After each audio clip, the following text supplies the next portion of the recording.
बात करें बिहार की, तो बिहार में कोरोना का केस लगातार बढ़ता जा रहा है।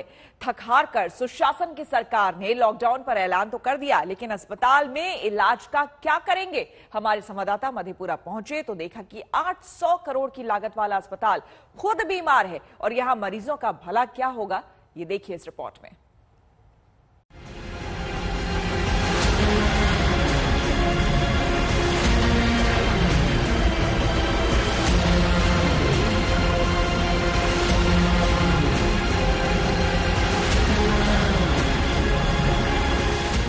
आज बिहार के उस अस्पताल की कहानी देखिए, जो अस्पताल कम और 5 स्टार होटल ज्यादा लगता है।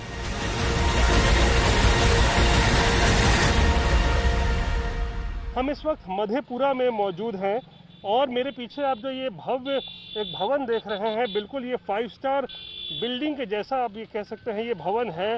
बिल्कुल नया भवन है और पिछले ही साल इस भवन का उद्घाटन हुआ है। तकरीबन 800 करोड़ रुपए में बनकर तैयार उस हॉस्पिटल का सच जानिए, जिसमें मरीज एम्बुलेंस की जगह ऑटो से आते हैं। आज बिहार के उस सुशासन की असलियत देखिए, जिसके सबसे आधुनिक अस्पताल में न ऑक्सीजन है और न डॉक्टर। उनका RT-PCR रिपोर्ट नहीं आया है। ऑक्सीजन लेवल कभी घटता है कभी बढ़ता है और उनको सुबह डॉक्टर साहब बोले जो इनको ऑक्सीजन लेवल कम है और न्यूमोनिया है, इनको जो है बाहर शिफ्ट कर लीजिए, यहाँ ICU की व्यवस्था नहीं है। 7 मार्च 2020 वो तारीख जिस दिन मुख्यमंत्री नीतीश कुमार ने बिहार और मधेपुरा की जनता से एक वादा किया, दावा किया कि अब क्षेत्र के लोगों को इलाज के लिए बाहर नहीं जाना पड़ेगा। जिस प्रकार का अस्पताल यह बन रहा और मेडिकल कॉलेज की स्थापना की जा रही है, मेडिकल कॉलेज हॉस्पिटल का जननायक स्वर्गीय कर्पूरी ठाकुर जी के नाम पर, उसमें मजबूरी में किसी को इस इलाके के लोगों को अपने इलाज के लिए बाहर नहीं जाना पड़ेगा। लेकिन मुख्यमंत्री का ये वादा हकीकत के इम्तिहान में फेल साबित हो रहा है, क्योंकि जो अस्पताल मधेपुरा और आसपास के कोरोना मरीजों के लिए संजीवनी साबित हो सकता था, वो सरकारी अदूरदर्शिता और लापरवाह रवैये से सिर्फ एक इमारत बनकर रह गया है, जिसके बारे में राज्य के स्वास्थ्य मंत्री ने जनता पर दावों की बौछार कर दी थी। मधेपुरा का जननायक कर्पूरी ठाकुर चिकित्सा महाविद्यालय अस्पताल विश्व स्तरीय अस्पताल है, वर्ल्ड क्लास हॉस्पिटल ये बनाया गया और यह जो अस्पताल बनाया गया है, इसके अंदर बहुत सारी सुविधाएं हम गरीब लोगों को देने वाले। ये सारे दावे मधेपुरा के जननायक कर्पूरी ठाकुर मेडिकल कॉलेज अस्पताल के बारे में बिहार सरकार की तरफ से किए गए थे, जिसके कंधों पर कोसी और सीमांचल के आधा दर्जन जिलों में बेहतर इलाज मुहैया करवाने की जिम्मेदारी है। इन जिलों में सुपौल, सहरसा, अररिया, पूर्णिया, कटिहार और भागलपुर शामिल है। यहाँ के लोगों को इलाज के लिए पटना और दिल्ली न जाना पड़े, इसके लिए जनता की गाड़ी कमाई से बिहार सरकार ने करीब 800 करोड़ रुपए खर्च कर डाले। लेकिन इतना पैसा खर्च करने और बड़े बड़े दावों के बावजूद ये अस्पताल कोरोना के मरीजों को वापस भेज रहा है। अस्पताल में व्यवस्था जो है, व्यवस्था के नाम पर कुछ भी यहाँ मौजूद नहीं है और जो जानकारी मिल रही है कि तकरीबन 700 करोड़ की लागत से जो है ये इतना बड़ा अस्पताल बनकर तैयार हुआ है इस इलाके में।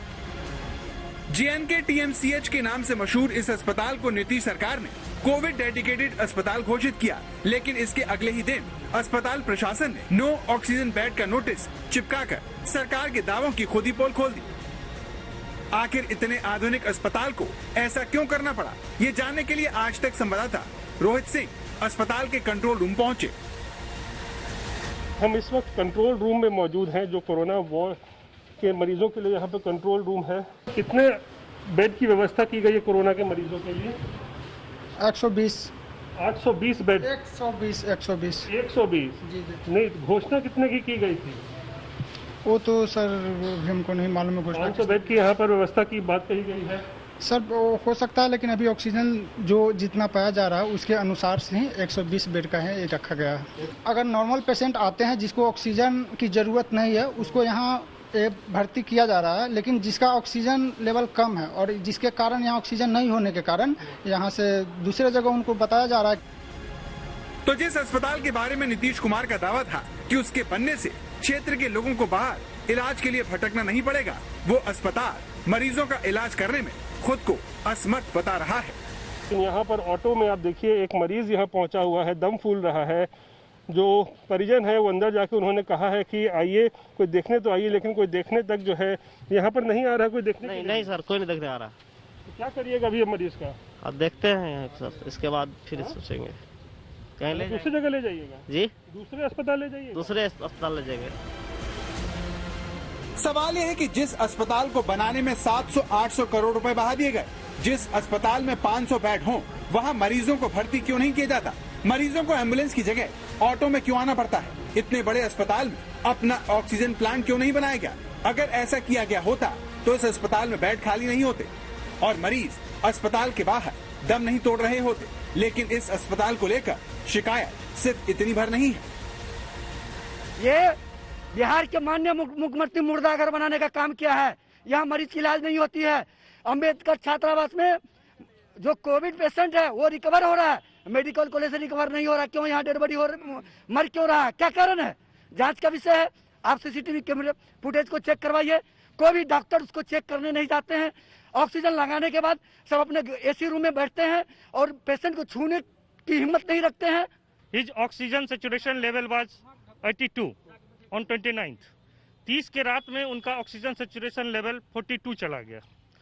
कोई भी डॉक्टर देखने के लिए, एक वार्ड बॉय है सचिन कुमार, काफी लापरवाह, काफी बदतमीज। उसे मैं कहता रह गया कि मेरे मामा जी को वेंटिलेटर पर आप डालो। माननीय प्रधानमंत्री महोदय के द्वारा पीएम केयर्स फंड के द्वारा यहाँ पर वेंटिलेटर दिया गया, लेकिन वेंटिलेटर काम नहीं कर रहा।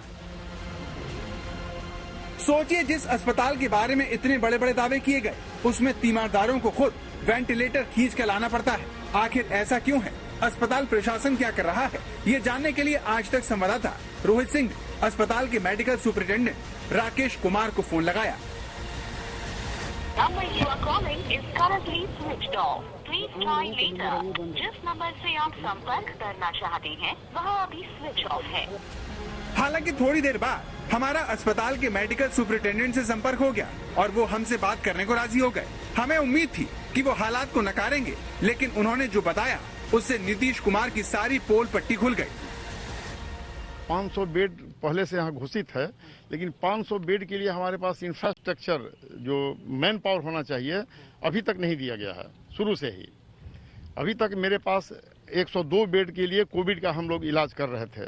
ऐसे 354 बेड कोविड के लिए घोषित था पिछले मार्च में, 2020 मार्च में, जिसमें 102 बेड अभी मेरा फंक्शनिंग है और बेड उपलब्ध है मेरे पास, लेकिन 102 बेड के लिए ही मैन पावर मेरे पास अभी नहीं है। इसलिए मैन पावर की मेरे पास कमी है और आज के डेट में ऑक्सीजन सप्लाई मेरे पास 102 बेड के लिए भी नहीं हो पा रहा है। मात्र 50 बेड अगर ऑक्सीजन हम देते हैं किसी मरीज को, उसका सप्लाई अभी हम लोग किसी तरह मेंटेन कर रहे हैं। अभी की परिस्थिति में 99 डॉक्टर ही पोस्टेड है मेरे पास। होने कितने चाहिए तकरीबन? होने चाहिए कम से कम करीब 250 से 300 के बीच में। 250-300 के होना चाहिए सैंक्शन पोस्ट, लेकिन सिर्फ 99 है। सैंक्शन पोस्ट है, पोस्टेड नहीं है। तो करीब 800 करोड़ रुपए खर्च करने के बाद भी जेएनके टीएमसीएच में मरीजों को इसीलिए लौटाया जा रहा है क्योंकि यहाँ डॉक्टर और मेडिकल स्टाफ के पद खाली पड़े हैं। सरकारी आंकड़ों में इस अस्पताल के लिए स्वीकृत पद 680 हैं, लेकिन उसमें से 482 पद खाली पड़े हैं। अलग अलग विभाग में 15 डॉक्टर होने चाहिए, लेकिन 15 के 15 पद खाली पड़े हैं। इसी तरह अस्पताल में 43 नर्सिंग सिस्टर के सभी पद खाली हैं। ग्रेड ए नर्स के 243 स्वीकृत पदों में से 65 पद खाली पड़े हैं। गवर्नमेंट सोचेगी ना कि बिल्डिंग बना दिए, कुर्सी बैठने के लिए हमको दे दिए, लेकिन आदमी बैठने वाला नहीं है मेरे पास, काम करने वाला आदमी नहीं, हम क्या कर सकते। तो मधेपुरा में सरकार ने अस्पताल तो बनाया, लेकिन कोरोना की तैयारी नहीं की, ऑक्सीजन का इंतजाम नहीं किया, जिसने इतने आधुनिक अस्पताल को सिर्फ एक इमारत में तब्दील कर दिया है, जिसके दरवाजे मरीजों के लिए तभी खुलते हैं जब मीडिया का दबाव। सहरसा से धीरज कुमार और आनंद कुमार के साथ रोहित सिंह, मधेपुरा, आज तक।